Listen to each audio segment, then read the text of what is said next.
Welcome back everyone, Zeke Morgan here for another walkthrough of Gwent Tournament, or the latest holiday installment for Gwent, known as the Saovine Holiday of the Dead. Of course, if you enjoy this walkthrough, this will contain both the standard walkthrough mode as well as the expert guides for you. If you enjoyed, please don't hesitate to leave a like, comment, share and subscribe to stay up to date with all my newly released content.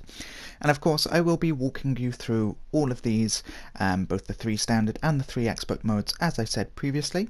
All the information and written instructions will be in the description box below, as well as timestamps for you, so we can get on with doing this. And of course, it's just explaining that's the Saovine Holiday of the Dead, and with this we'll be taking on vampires. Wahaha! Nice and scary for Halloween that's just passed.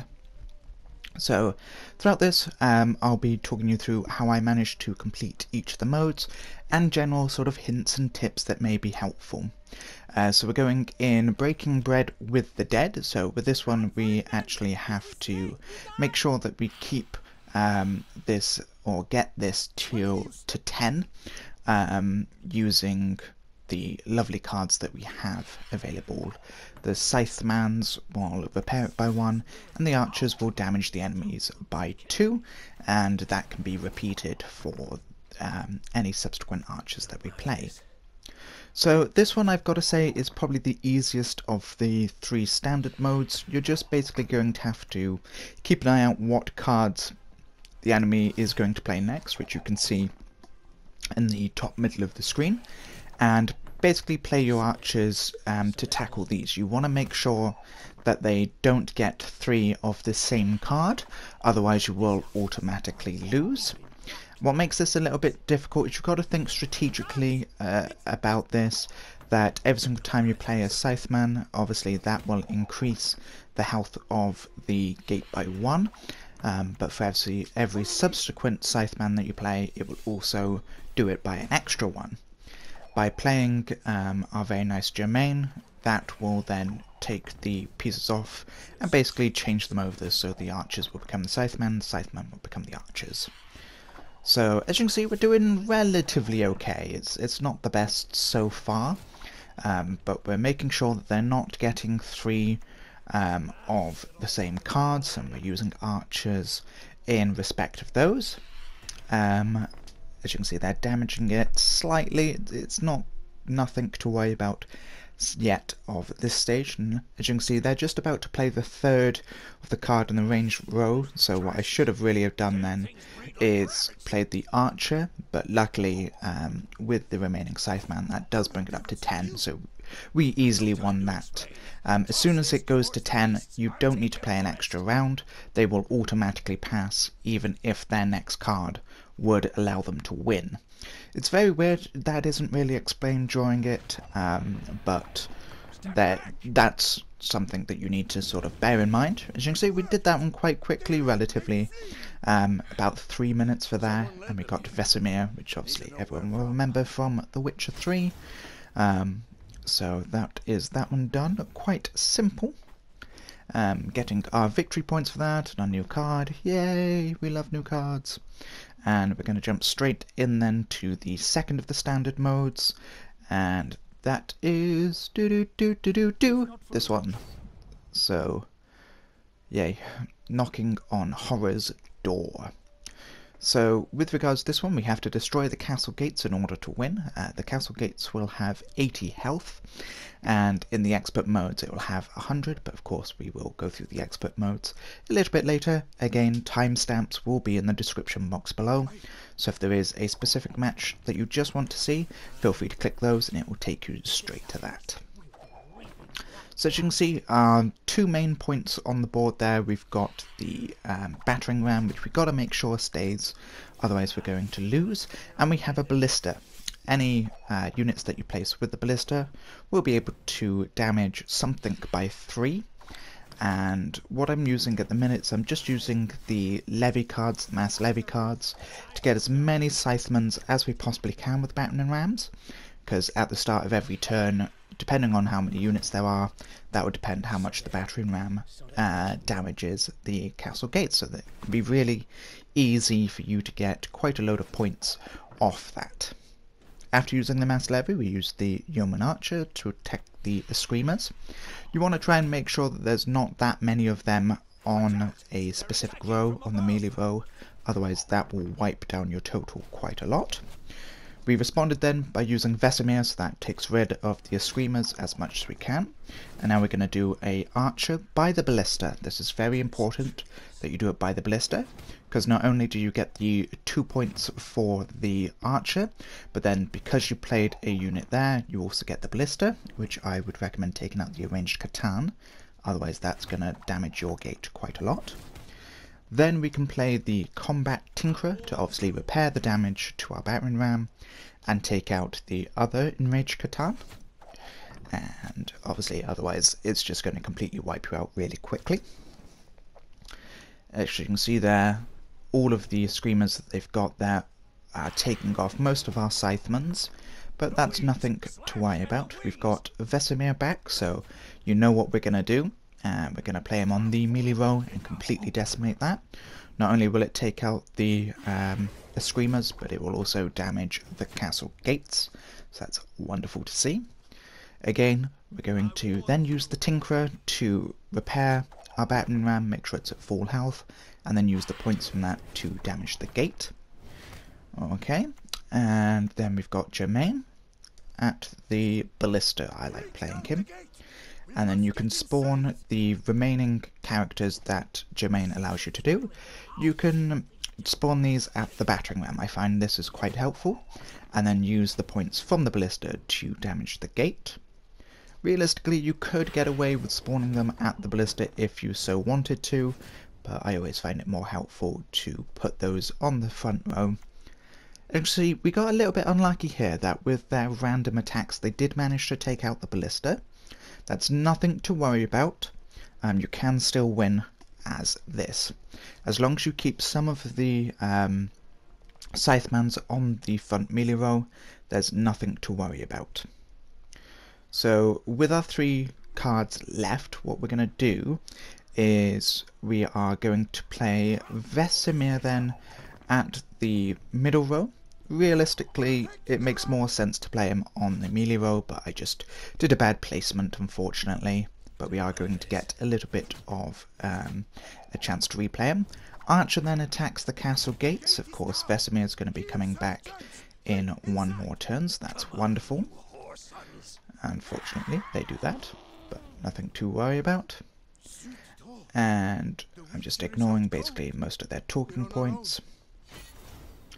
And there we go, we've actually managed to take down the castle gates then, with Vesemir getting that damage and the Scythemans pretty much decimating the castle gates as much as this. And now we're moving on to Bloodthirsty. Now I found Bloodthirsty actually the most difficult one of the 3 to play, but I do have a almost foolproof way to complete that for you, which we will go on and move on to now. So a bit of apologies for everyone who does want to hear the dialogue between the 2 characters. I tend to skip most of this and get on to the action. So the first thing that you want to do is play the cook. No matter which row that you play it on, it's just going to take off the hazard. Then you want to add that up with the bovine. With the cook, it does give 2 to your hand. If it gives it to the bovine, I would recommend purposely losing and trying this again, because it becomes a lot harder. The screen going black there, that was meant to happen, basically means that he takes one of your cards, which isn't the best. Then we play the militia and potentially a crossbowman. This will come in quite handy. Then use one of the potions. This will give them shields and of course make it a little bit easier for when they do that. An agitator always comes in handy to boost units. And then you can use a farmhand and place that wherever you like. You can do it near adjacent units if you so wish. Then you've got another crossbowman, and of course keep an eye on the totals. Most of the time you can get away with this. If you've been quite lucky at this stage, he will pass, but if he doesn't, you can always play the remaining potion that you have. and make sure that you're utilizing this on the most powerful, getting the most of that additional points for you. If you have had to use the potion, don't worry, you can still win this. As you can see, even then we got the first round, moving into the second. And now this is where it becomes a bit weird. You've got to try and lose this one, basically. I always find it's just easier just to pass this one straight away. Of course, you can't change any of your cards, so just go ahead, hold it to pass, and lose. Purposely lose. I know it sounds really strange, but he's going to play Regis, he's going to get all those rats, which are going to take them out your deck, and then of course he's going to win with 25 points to 0, but that's perfectly fine. That is what we want. We want to lure him into a false sense of security, so we can go ahead then and beat him in turn 3. And this is very easy to do, even though you are at such a disadvantage already. As you can see, he's already on 19 points, plus his ability brings it up to 23. So we do have to work quite hard. Using the bovine will also allow then any attacks that they use to damage units will just go for the bovine. Do a farmhand then you want to use Germain, which is absolutely fantastic. He's always quite handy to use if you have any crossbowmen on the field as well.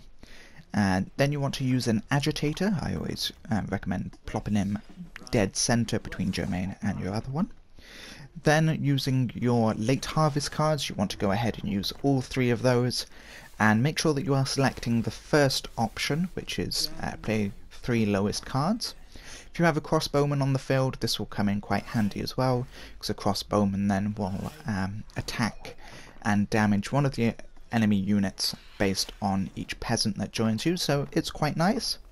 As you can see there, using it again. The other 2 are quite handy.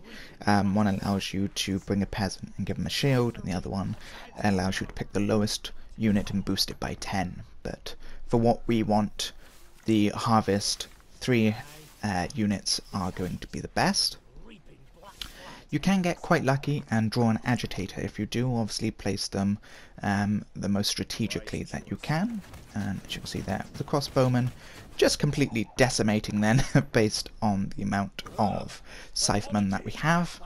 And as you can see there, he's passed, he's out of cards, and that is our victory with 59 to 32. So that is all the standard modes done in this particular episode and this walkthrough of the Saovine Holiday of the Dead sort of mission of Gwent. We are now going to move on to the expert modes. Again, if you want to skip to a specific one, please see the timestamps in the description box below.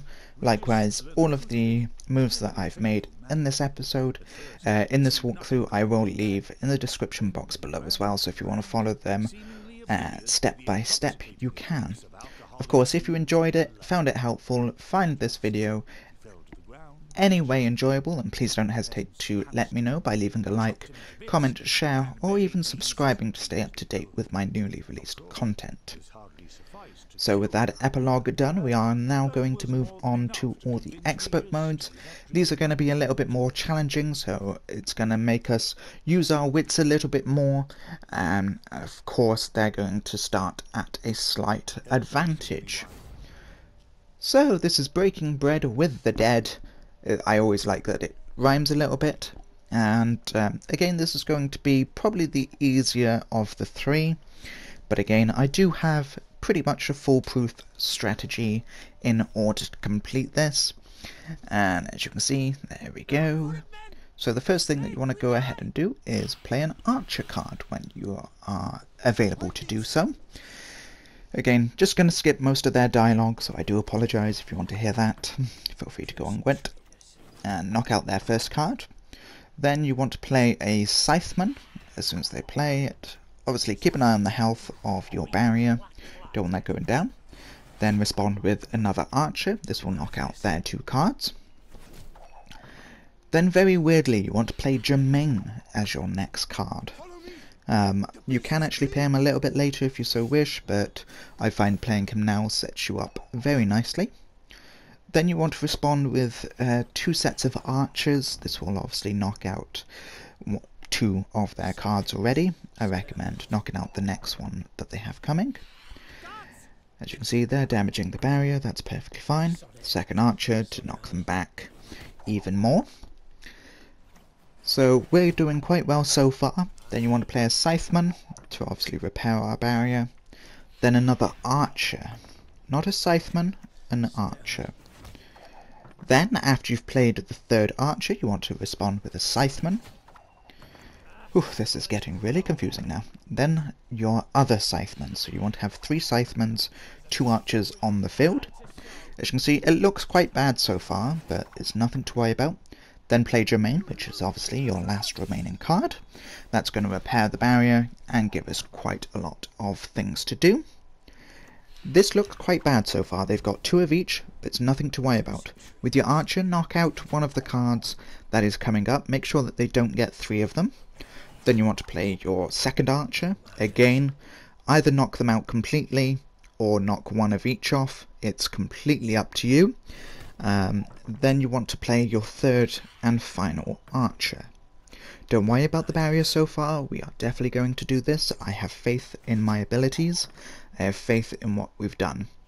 Then you want to go ahead then and play Germain. Not any of your Scythemen, Germain first. And then finish it off by playing your Scytheman. If you've done it according to this, you will complete this. The barrier will not go down, and you will be 1 step closer to finishing Expert Mode in this Gwent Saovine Holiday of the Dead. As you can see, there we go. That is all done. He passes, we win, and now we're going to be moving on to the second of these matches.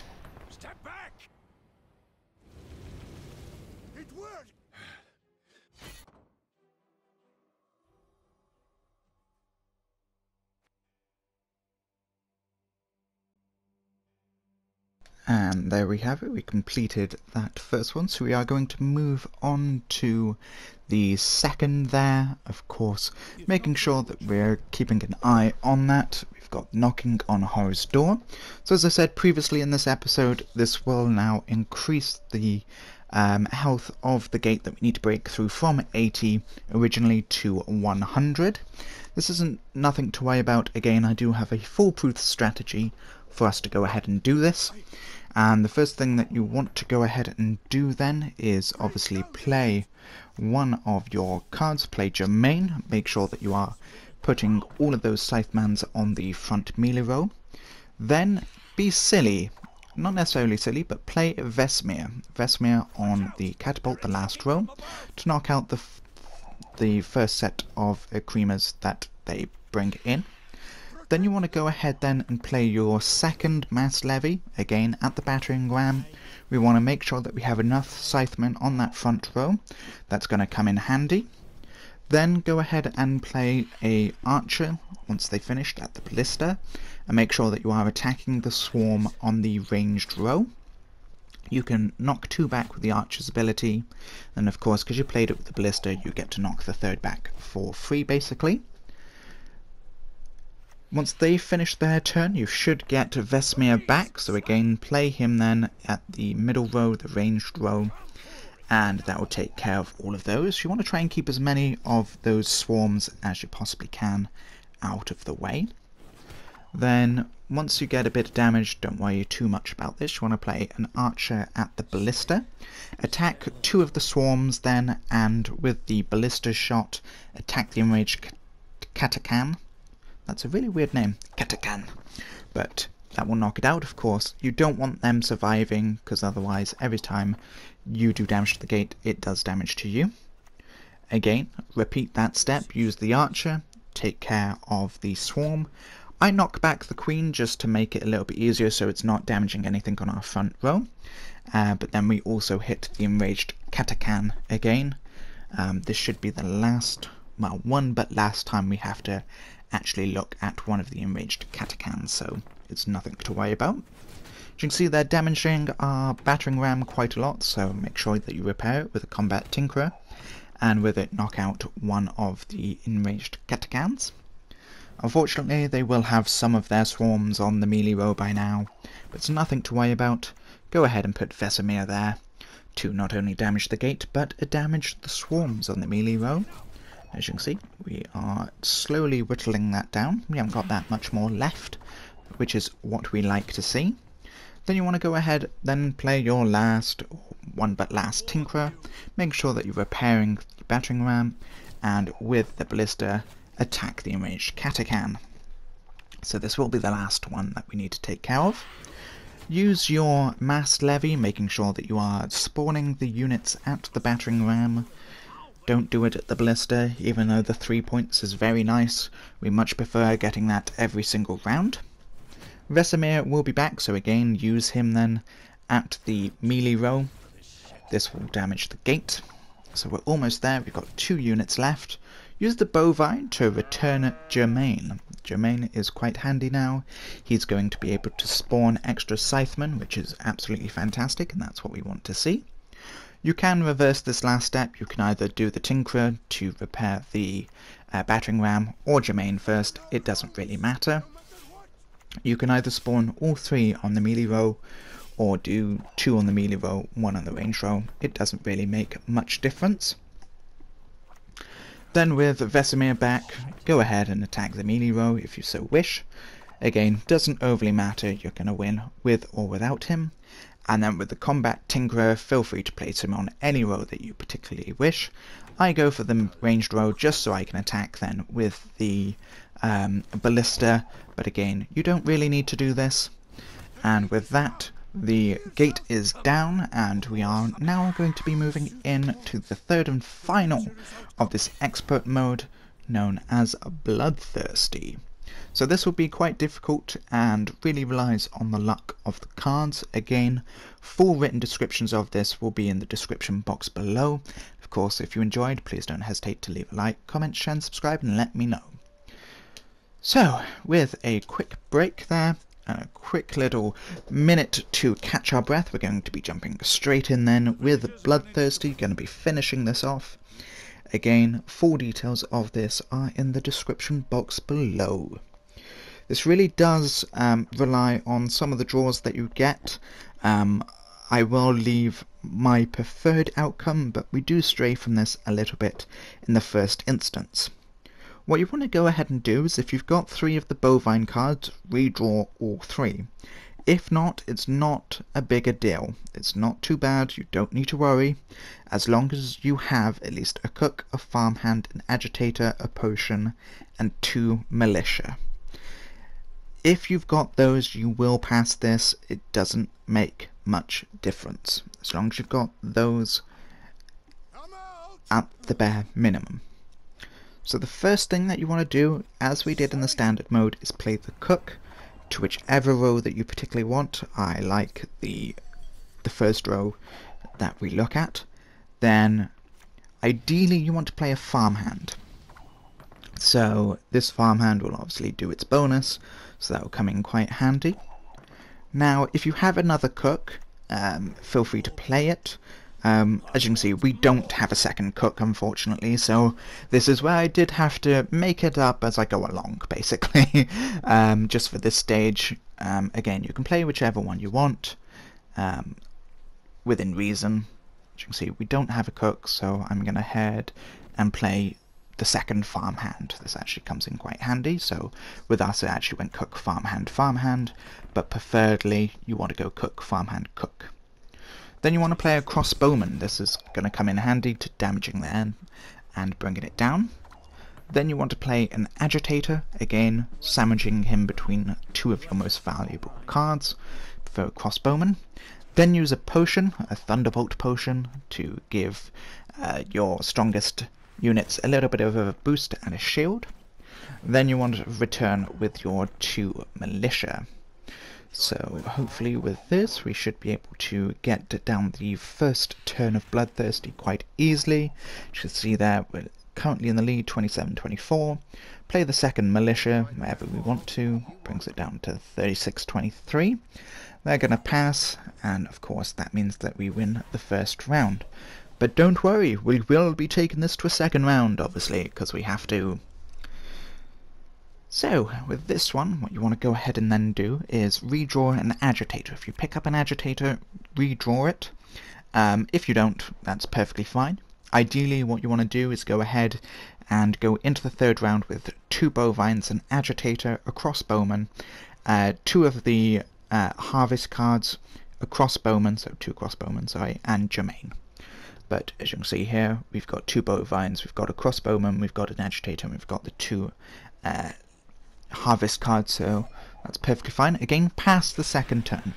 I've noticed in the 2 Gwent sort of timed and tournaments that we've done, we did the Mahakam El Festival, we've ended up skipping a turn. This seems really weird, it seems like you shouldn't, but it actually works out in our favour. Unfortunately, they do go a little bit crazy in spawning all of those, but it's perfectly fine, we will be able to do it. Again, running down that list, you need 2 bovines, an agitator, 2 crossbowmen, 2 harvest cards, and Germain. As you can see, we just have there 2 bovines, 2 crossbowmen, an agitator, the harvest, and obviously Germain as our leader card. With those, you don't need to redraw any, so just go ahead and keep all those cards. And then what you want to go ahead and do then, in your first play of the game, is play the 2 bovine cards. Again, with the board being completely free of hazards, feel free to play it in any row that you particularly want. Most of these will go in the first row, it's perfectly fine. Then go ahead and play your agitator card. You can skip this round a little bit if you so wish. I didn't see the point in playing an agitator on a bovine because the enemy's just going to attack those, so I actually chucked my crossbowman out first. But again, getting the general gist of it, as long as you play it a little bit clever, play it a little bit safe, you should be fine. So in this case we actually responded with the agitator. Then you want to go ahead and play the harvest card. Make sure that you're picking the second option, so that would be spawn a unit and boost it by 10. This seems really silly, but we want to get those points up. We want to get scores on the boards. Yeah, scores on the... I know it's scores on the doors, but we're going scores on the boards. Then play your second late harvest card, again making sure that you're picking the second option. This time I played my crossbowman, so again this is very interchangeable if you so wish. I only did it so when we play the second harvest card and do the second option, that the crossbowman will then attack again. So I sort of did it how we wanted to, it's nothing too much. At that stage the enemy should pass at 59, and don't worry, it is still enough. For your last and final late harvest card, you want to go ahead and pick the first option, so you get 3 cards, which will then allow your crossbowman to go absolutely crazy, bringing it down to round about 54 or 38 as we are. Then play Germain, which of course means he's going to spawn and boost, well, not necessarily spawn, but boost all our other cards. And with that, we will have completed it 59 to 52. So we have just snuck in there and completed all the expert modes in this Gwent tournament of Saovine Holiday of the Dead. Of course, if you enjoyed and found this video helpful, please don't hesitate to leave a like, comment, share and subscribe, and stay tuned for all my newly released videos. Thank you very much for watching, and as always, have a lovely day.